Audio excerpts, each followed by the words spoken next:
바울은 오늘 본문 1절에 형제들아 내가 너희에게 전한 복음을 너희에게 알게 하노니 이는 너희가 받은 것이요 또 그 가운데 선 것이라 라는 말로 그들이 받은 복음을 다시 상기시킵니다. 그러니까 새로운 걸 얘기하는 게 아니라 전에 너희가 들었던 복음, 받았던 복음, 그 복음을 다시 한번 떠올려 봐라 라고 얘기하는 거예요. 다시 한번 너희가 떠올려 보고 다시 한번 기억해 봐라 라고 얘기하는 겁니다. 바울이 이렇게 복음에 대하여 다시 말하고 있는 건 지금까지 바울이 말한 이 고린도 교회의 분열에 대한 그 여러 가지 문제와 또 그것을 해결하기 위한 여러 가지 이제 처방들을 바울이 이야기했잖아요.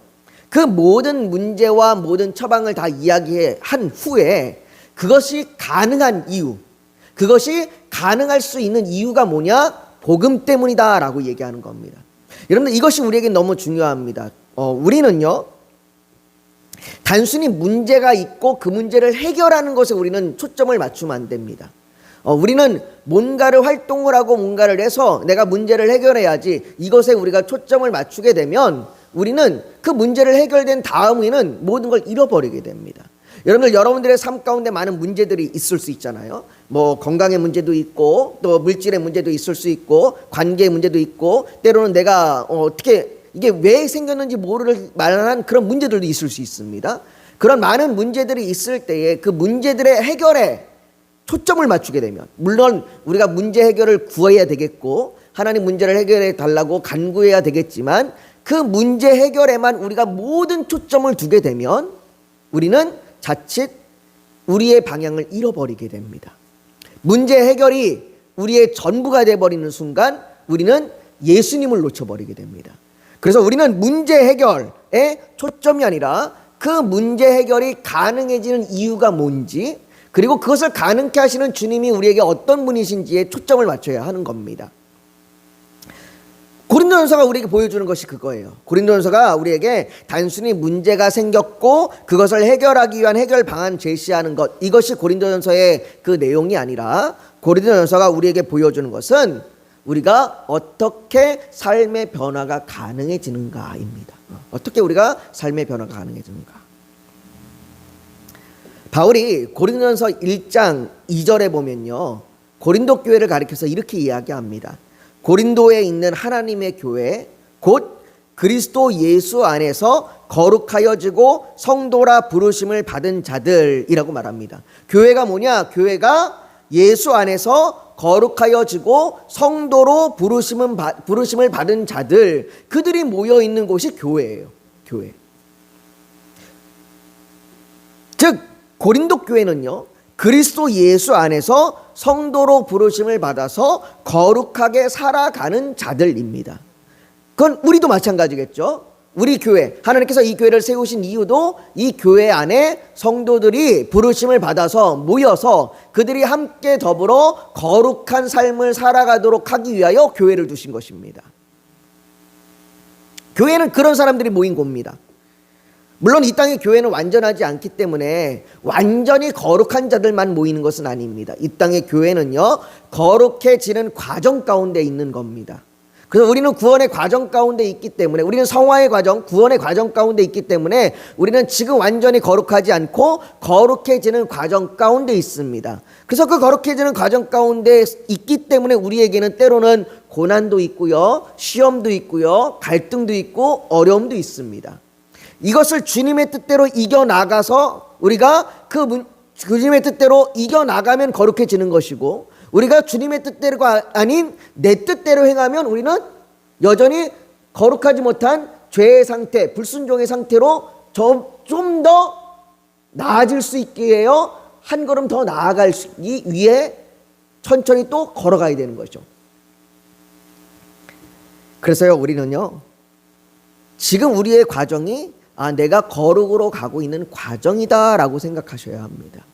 그래서 바울도 우리에게 향하여 이렇게 얘기하죠. 그런즉 선줄로 생각하는 자는 넘어질까 조심하라.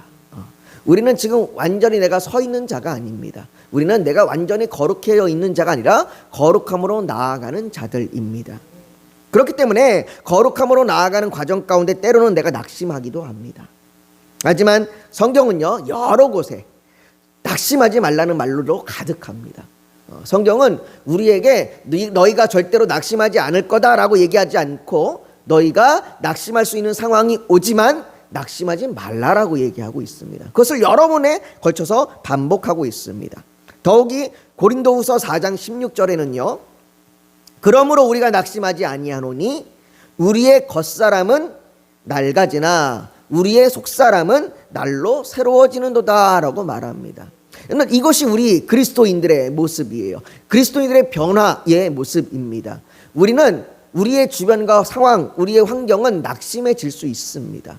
아까도 얘기했던 것처럼 우리는 과정을 가고 있기 때문에 그 과정 가운데 시험을 당하고 관계의 어려움도 당하고 이래서 낙심할 수 있는 상황이 우리에게 올 수 있습니다.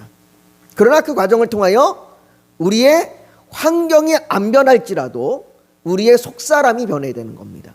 우리가 거룩한 자로 한 걸음 더 주 앞에 순종함으로 나아가는 겁니다. 환경이 변해서가 아닙니다. 환경은 여전히, 겉사람은 변하지 않아요. 환경은 똑같아요. 그러나 우리가 거룩함으로 달라지는 겁니다.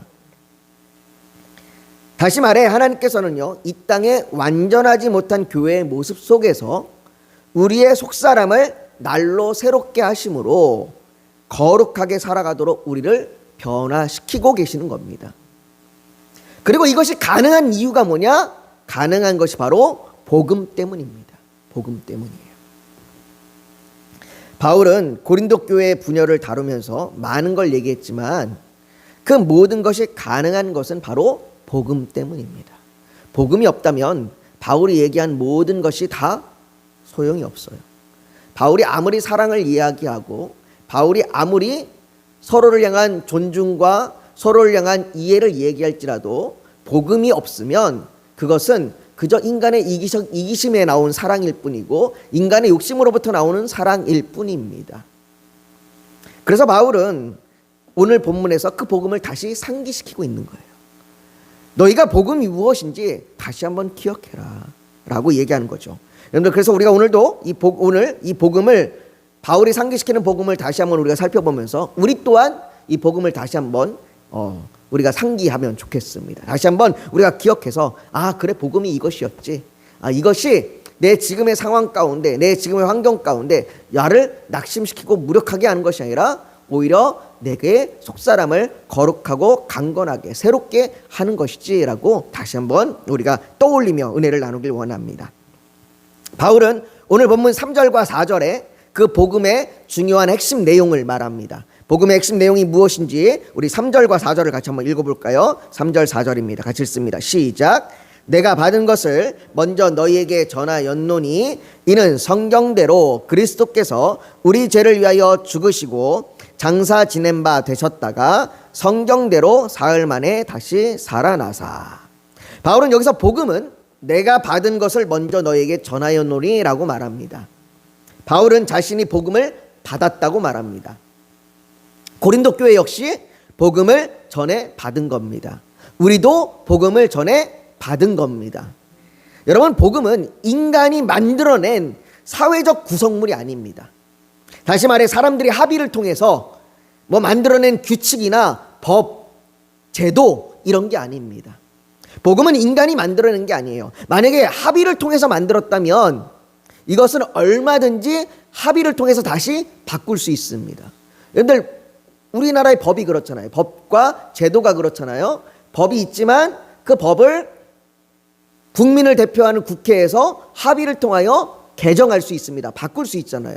이렇듯 인간의 제도는 인간의 합의에 따라서 얼마든지 바꿀 수 있습니다. 그러나 복음은 바꿀 수 없습니다. 복음은 인간이 합의한다고 해서 바꿀 수 있는 것이 아닙니다. 유명한 목회자들이나 유명한 신학자들이 모여갖고 수많은 사람들이 모여서 합의해서 자, 이렇게 이걸 복음으로 하자라고 했다고 해서 그것이 복음이 될 수 없습니다. 그래서 아무리 많은 이단이 등장하고 아무리 많은 이단이 등장을 해서 그 이단의 규모가 엄청나게 크다고 할지라도 그렇다고 해서 복음이 바뀌지 않습니다. 여러분들, 통일교 계속 통일교가 이슈가 되는데 통일교의 규모가 엄청나게 큽니다. 우리나라에만 통일교가 있는 게 아니에요. 우리나라에서 생긴 이 통일교가 전 세계적으로 엄청나게 퍼져 있습니다. 그렇게 엄청나게 교세가 크다고 해도 그들이 복음을 바꿀 수 없습니다. 그들이 아무리 자기네 한학자라고 하는 분이 어머니라고 얘기한다 할지라도 그것이 진리가 되지 못합니다. 이렇듯 복음은 인간이 바꿀 수 없습니다. 왜냐하면 복음은 그리스도에게서 나온 거기 때문에. 그리스도에게서부터 나온 것이 복음입니다. 복음은 하나님께서 예수 그리스도를 통하여 자신을 나타내신 이야기입니다. 하나님이 자신을 나타내기 위하여 예수 그리스도를 통하여 우리에게 보여주시는 이야기, 그게 복음입니다. 그래서 임마누엘이라고 얘기하죠. 내가 너희와 함께하리라 라고 말씀하시는 겁니다. 그래서 복음은 예수 그리스도에 대하여 말하고 예수 그리스도께서 행하신 것을 말하는 겁니다. 우리의 믿음은 그 예수 그리스도께서 행하심, 다시 말해 예수님께서 우리에게 베풀어진 그 은혜에 대한 우리의 반응입니다. 그 믿음의 반응으로 우리는 그리스도께서 우리의 죄를 위하여 돌아가셨습니다 라고 고백하고, 또 그리스도께서 부활하셨습니다 라고 우리가 믿음으로 고백하는 겁니다. 그런데 바울은요, 이 믿음의 고백에 각각 성경대로라고 말합니다. 성경대로 그리스도께서 죽으시고, 성경대로 그리스도께서 부활하시고 라고 말합니다. 여러분, 이것이 복음의 첫 번째 핵심 요소인 복음은 예언된 하나님의 뜻이라는 겁니다. 바울은 두 번이나 이것이 성경대로 이루어졌다라고 말합니다. 여기서 말하는 성경은 구약이에요. 우리가 보고 있는 지금 이제 신구약이 합쳐져 있는 게 아니라, 이때는 아직 신약이 다 기록된 때가 아니기 때문에 구약입니다. 그 구약 성경에 계속해서 그리스도의 죽음과 부활에 대하여 말했다라고 얘기합니다. 창세기 3장 15절에 보면 내가 너로 여자와 원수가 되게 하고 내 후손도 여자의 후손과 원수가 되게 하리니 여자의 후손은 내 머리를 상하게 할 것이요 너는 그의 발꿈치를 상하게 할 것이다 라고 인간에게 죄가 들어온 직후부터 그리스도의 죽음에 대하여 예언했습니다. 또한 믿음의 조상인 아브라함, 그 아브라함을 부르신 이후에 그 아브라함에게 하나님께서 아들 이삭을 주셨습니다. 믿음으로 아들 이삭을 주시죠. 은혜로 주셨습니다. 그리고 난 다음에 아들 이삭을 하나님께서 모리아산에 제물로 바치라고 하십니다. 단순히 아브라함의 믿음을 시험하기 위하여 하나님께서 아들 이삭을 바치라고 말씀하신 것이 아닙니다.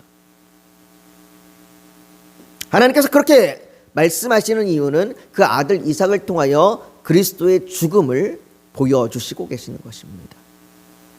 뿐만 아니라 출애굽기, 우리가 예전에 우리가 계속해서 출애굽기를 주일을 살펴보고 있는데, 출애굽기에서 이스라엘 백성들이 애굽을 나오기 위하여 마지막으로 하나님께서 명령하셨던 것이 문설주에 어린 양을 잡아 그 피를 문설주에 바른 것이었습니다. 하나님께서 그것을 명령하신 이유 역시도 그 어린 양이신 예수 그리스도의 죽음을 미리 보여주심으로 그 출애굽의 사건을 통하여 우리의 죄의 구속함을 보여주신 것입니다. 이처럼 성경은 계속해서 그리스도의 죽음에 대하여 보여주고 말해주고 있습니다. 성경이 그리스도의 죽음만을 말하는 것이 아닙니다. 그리스도의 부활에 대하여도 말하고 있었는데요, 시편 16편 10절에 보면 이는 주께서 내 영혼을 수월에 버리지 아니하시며 주의 거룩한 자를 멸망시키지 않으실 것입니다 라고 말합니다. 이 시편은 다윗이 쓴 시인데요, 다윗이 주께서 내 영혼을 수월에 버리지 아니하시며 라고 말할 때 이것이 자신을 가리켜 말하고 있는 것이 아니라, 베드로 사도는요, 오순절 설교 때에 이 구절을 인용하면서 뭐라고 얘기하냐면 다윗이 예수 그리스도의 부활을 미리 봄으로 말했다라고 얘기합니다. 이렇듯 성경은 계속해서 예수 그리스도의 죽음과 부활을 말합니다. 예수님께서도 말씀하십니다. 자신의 부활을 가리켜 너희가 요나 선지자의 사건을 떠올려보라 라고 얘기합니다. 요나가 고래 뱃속에 들어갔던 사건을 떠올려보라 라고 얘기합니다. 그것처럼 요나가 밤낮 사흘 동안 물고기 뱃속에 있었던 것 같이 인자도 밤낮 사흘 동안 땅속에 있으리라. 이 말씀으로 자신의 부활을 말씀하십니다. 이처럼 성경에 기록된 그리스도의 죽음과 부활의 사건은 그 예언이, 그 예언하신 그 하나님의 그 계획과 뜻이 사실로 이루어졌음을 말합니다.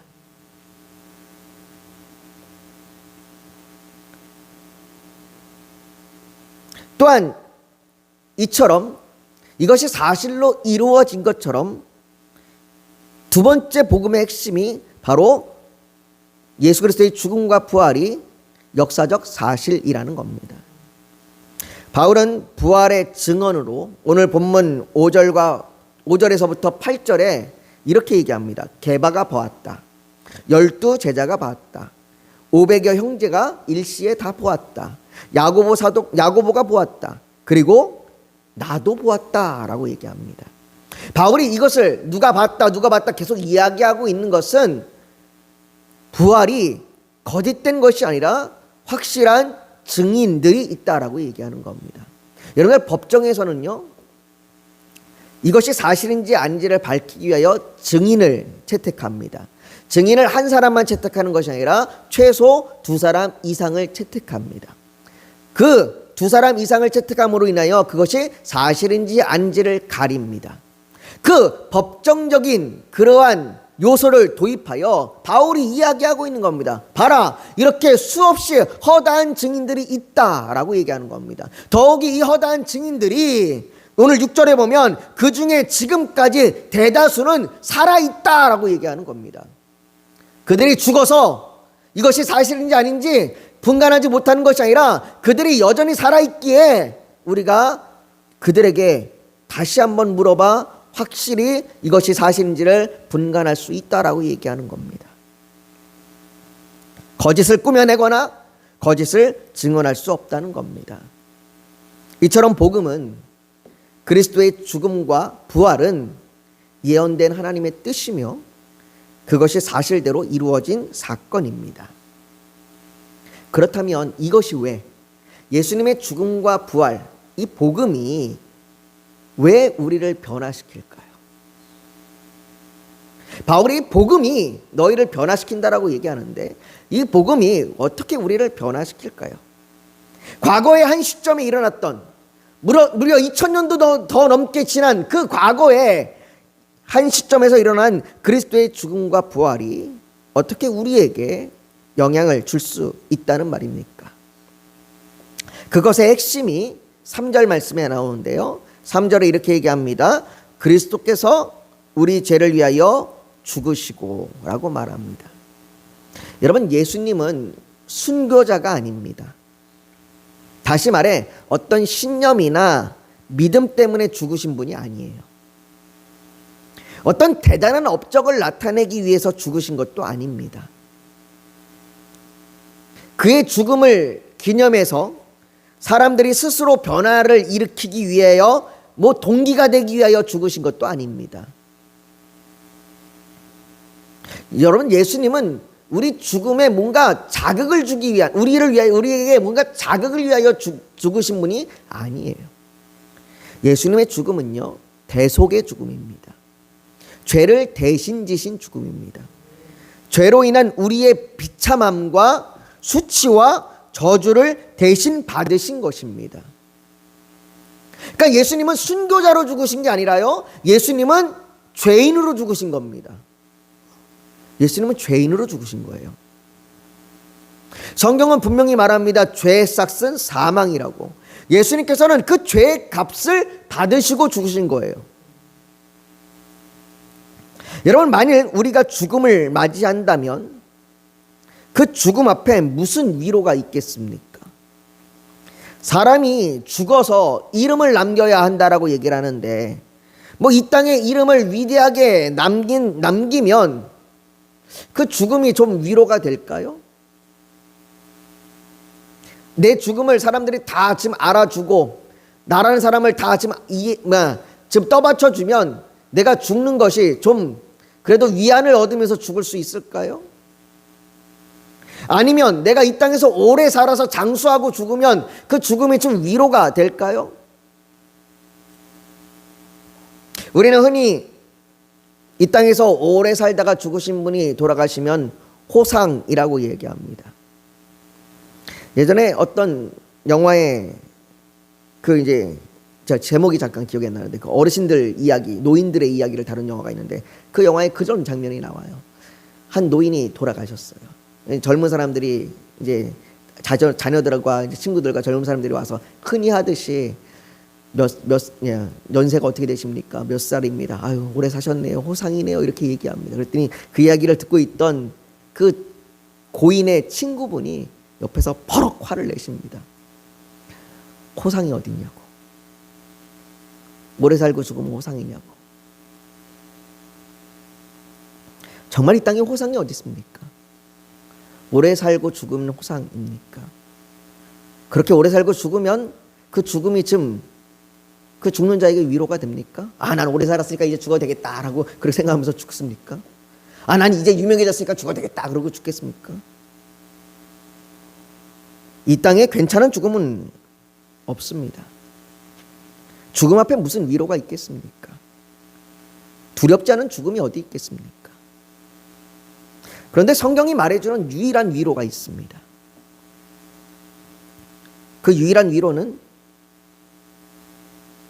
5마디예요. 그리스도께서 우리를 위해 죽으셨다. 우리의 죄를 위해 죽으셨다. 그리스도께서 우리의 죄를 위해 죽으셨다. 5마디. 이게 죽음 앞에 유일한 위로입니다.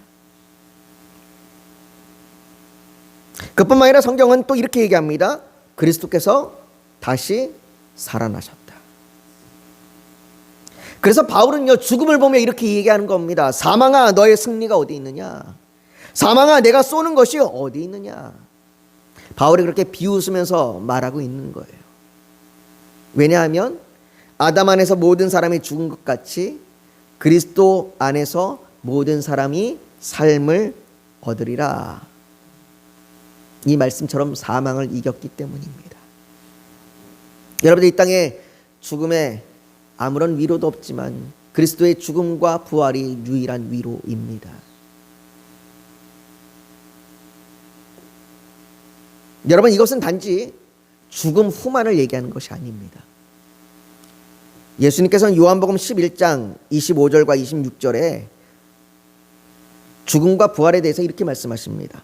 예수께서 이르시되 나는 부활이요 생명이니 나를 믿는 자는 죽어도 살겠고 무릇 살아서 나를 믿는 자는 영원히 죽지 아니하리니 이것을 내가 믿느냐라고 말씀하십니다. 여러분, 이것이 우리가 정말로 죽음을 맛보지 않고 하늘에 그냥 이렇게 들려서 그냥 막 아무도 죽지 않고 올라가느냐 이걸 말하는 것이 아니라 단지 생과 살고 죽느냐의 문제가 아니라 우리가 예수 그리스도의 죽음과 부활인 그 복음으로 말미암아 실제로 예수 그리스도를 얻게 된다는 겁니다. 그래서 요한복음 14장 20절은 그날에는 내가 아버지 안에 너희가 내 안에 내가 너희 안에 있는 것을 너희가 알리라 라고 말씀하십니다. 우리가 예수 그리스도 안에 거하고 예수님이 우리 안에 거하는 예수 그리스도를 얻는 것, 이것이 부활입니다.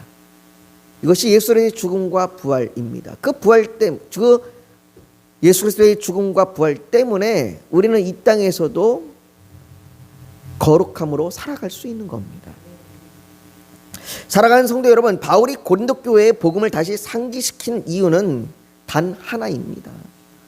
복음만이 우리를 변화시킬 수 있기 때문입니다.